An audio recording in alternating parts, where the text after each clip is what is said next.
Hello, I'm Rob Word. Welcome to a special episode of A Word on Westerns. There are 6 of our guests that we lost in 2019. I'm talking about Julie Adams, who shared her many Western memories. D.C. Fontana, who wrote TV Westerns before joining Star Trek. Robert Forster, everyone wanted to work with him. Paul Koslo, who talked with us about John Wayne and Clint Eastwood. Fay McKenzie, who celebrated her 100th birthday with us at the Autry. Morgan Woodward, our favorite bad guy who was always in the front row. We miss them, and we're honored to have them as guests and hear their Western film stories. So, for this special episode, we've gathered some highlights from their past A Word on Westerns interviews. They were so gracious to be here and to share their stories with all of us. So we're going to share them with you.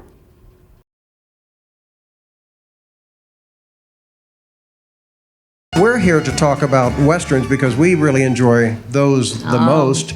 And one of our favorite directors who did the classic Randolph Scott films that were shot in Lone Pine, written by Burt Kennedy, was Bud Boetticher. And you were fortunate enough to do 3 movies with Bud. Oh, yes. And what was he like? Bud Boetticher was a lot of fun to work with because he was full of energy and he was determined to make everything exciting and alive and so on. And so it was a good experience. It really was. Well, he understood Westerns, I think, more than many directors. He certainly did. He was quite a horseman, too, wasn't he? Oh, yes. Oh, yes. And very often, when we were shooting something, if they were thinking about other things or whatever, and he would ride around on this, on the location himself, get on a horse. So he was a real Westerner in that way. Well, those films that you did with Bud were big budget color Westerns at Universal. Mm-hmm. And so many of the contract players, as you were a contract player too. I certainly was a contract player, absolutely. Mm-hmm. And the people who were contract players at the time, like Rock Hudson, I think Clint Eastwood was coming in about that time too. Yes. And Burt Reynolds. Laurie Nelson. Laurie Nelson was my younger sister in one of them or something, or in the picture. What sort of regimen did they have? Because today, of course, it's all independent films and the studios just finance each film separately with pickup cast. Back then, with the contract players, they would put them from one film to the next. Were you all in classes together for horseback riding, for dance, for Yes, speech? They offered that to us. They offered it. So I could go out and... if I was doing a Western, I could go out with a wrangler and ride a horse that they would, have not too jazzy a horse. And he would teach me things. Mm-hmm. So it was a great experience, and I always loved riding horses, so I enjoyed that all very much. Well, there were some favorite horses. I know James Stewart had one called Pie that was his favorite horse that you got to ride in one of your films. I got to ride Pie. Yes. And Pie was an absolutely wonderful movie horse because he responded so quickly. If you just gave him a little nudge like this, he would go from a walk to a trot. And if you wanted to go a little faster, gave him another little comment, he would go into an easy canter. And you didn't pop up and down, he always made you look good. And so who wouldn't want a horse like that in a movie? I didn't get to California until 1959, but I sold my first story to television, which was The Tall Man, in 1960, and I was 21. Wow. A Bounty for Billy. Yes. Which was in the first season. You wrote the story. I guess this could have been a big question for our audience.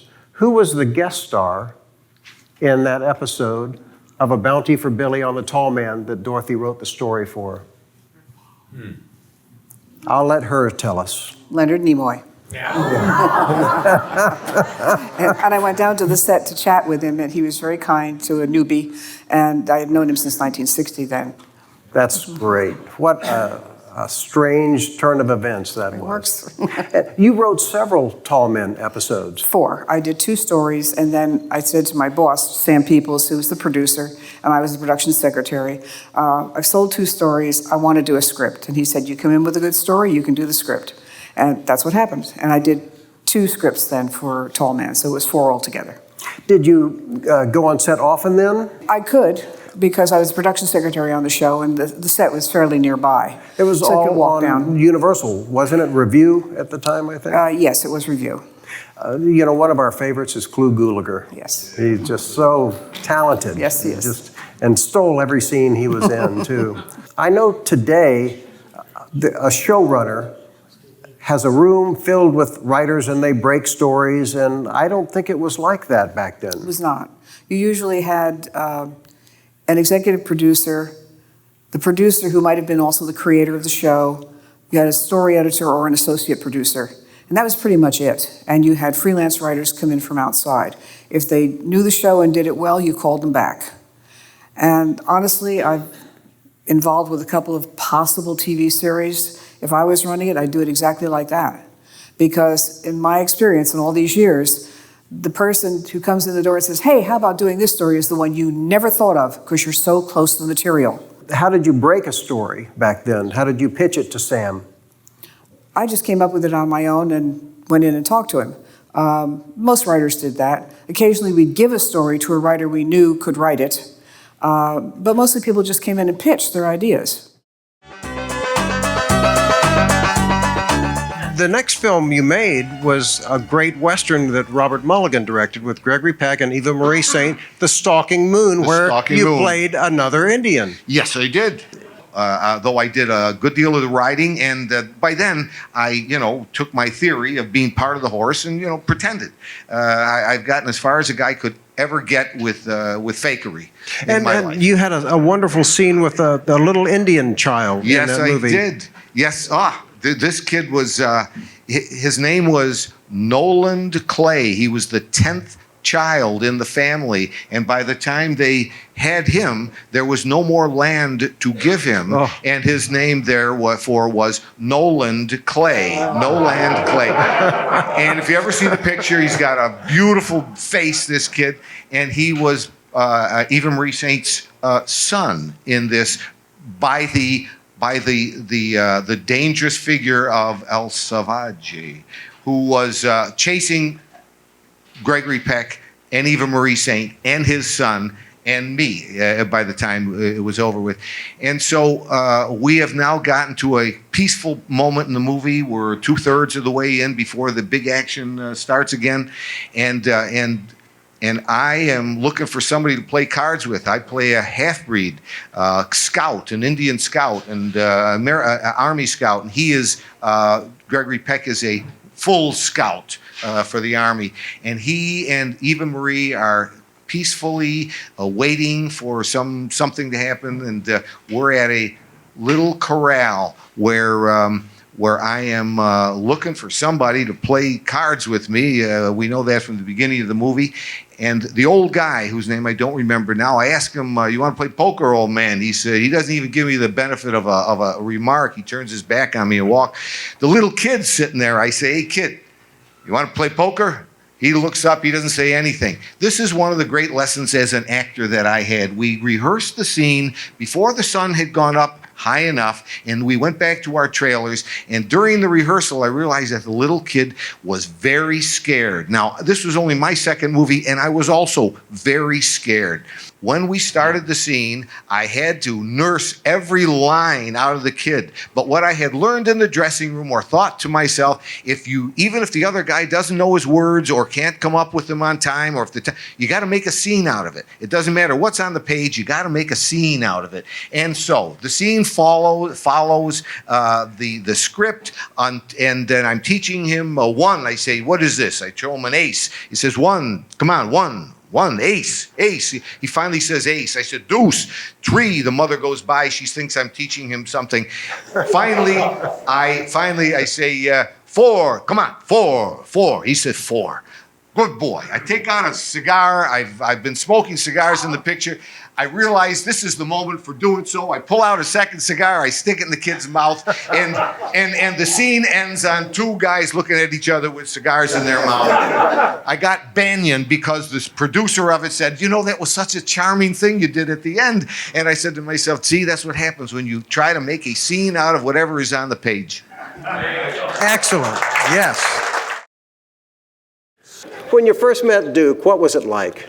My first impression of the Duke was the first morning of shooting, where the Duke and Katharine Hepburn, were over there like maybe 50 feet away, and all the bad guys were over here in a shade tent where you would eat lunch.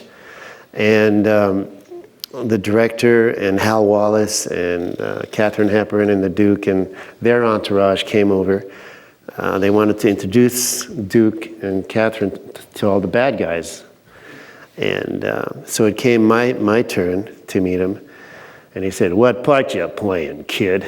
And I said, my character's name was Luke, so I told him, I said, "Well, I'm playing Luke the Duke." He says, "No, you're not. You're playing Luke the Puke. There's only one Duke around here."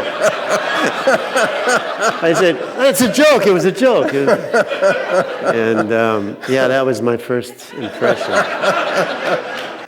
And his grandkids played music, and so when we had downtime, we would play guitar and stuff. And so that night, that first day, we were at I think we were in Bend or Grants Pass shooting, and some of the Wranglers and some of the bad guys, we were having dinner, and he came in. I didn't know that.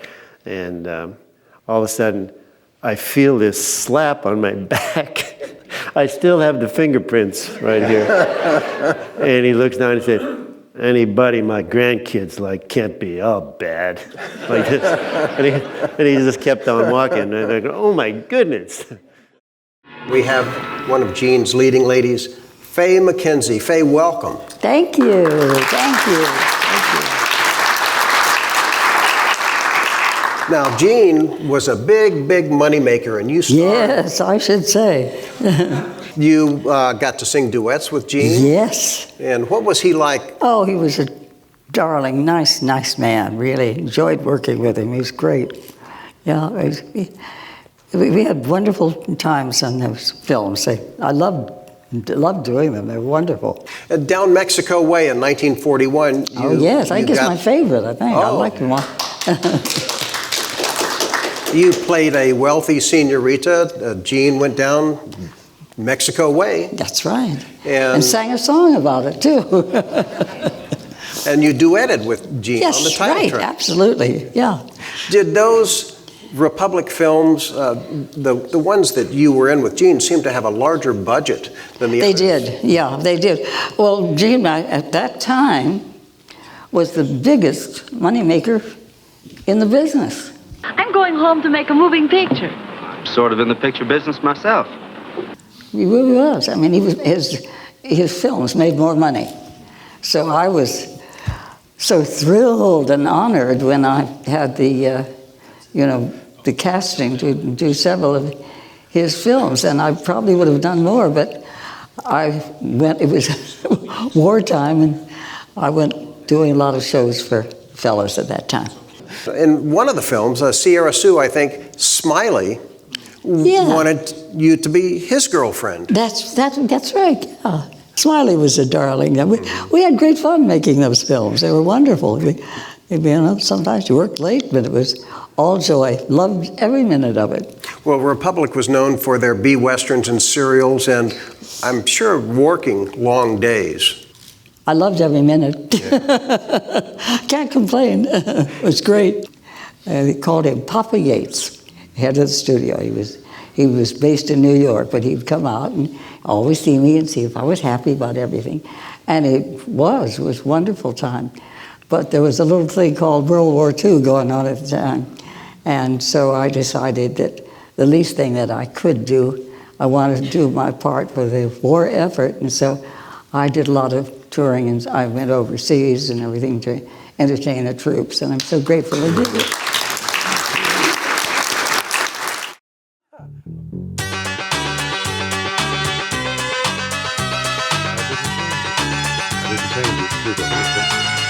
Well, it is such a dramatic presence, and of course you end up shooting. Shooting Cool Hand Luke, yeah. And the script itself, though, has so many memorable lines in it. Of course, the one that Strother Martin Right. is unforgettable. You're gonna get used to wearing them chains after a while, Luke. What we got here is a failure to communicate. See, you could have played that part, too. Strother would rise up. Said, "Don't do that again, Morgan." The cast was filled with so many names, recognizable character actors. That, Oh, yeah. Besides you, Morgan, there was Dennis Hopper, Wayne Rogers, George Kennedy, who won an Academy Award for Best Supporting Actor that year, Joe Don Baker, J.D. Cannon, Lou Antonio, Harry Dean Stanton, Mark Cavell, Chuck Hicks, and Robert Donner.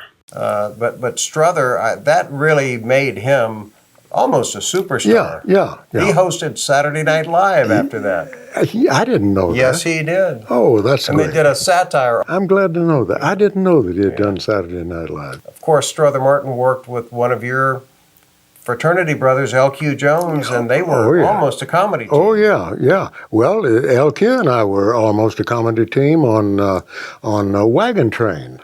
We did a show, and it was a comedy. The producer said, "I think we ought to do a show with these two jerks," because they're funny. And I can't. The wonderful actress that played our mother. She was married to John McIntyre's wife. It was Jeanette Nolan. Jeanette Nolan, wonderful. She is. And I was the idiot, and LQ kept hitting me with his hat, and I kept saying, "One of these days I'm gonna get you." One of Republic Pictures' most popular leading ladies was the wonderful Peggy Stewart, who also died in 2019. She starred with Roy Rogers, Wild Bill Elliott, Lash LaRue, Sunset Carson, and of course, Gene Autry. A former Golden Boot Award winner, Peggy was popular on the film festival circuit and joined us several times at the Autry for A Word on Westerns. Unfortunately, it was before we began taping the interviews. She was a very special lady, and we miss her too.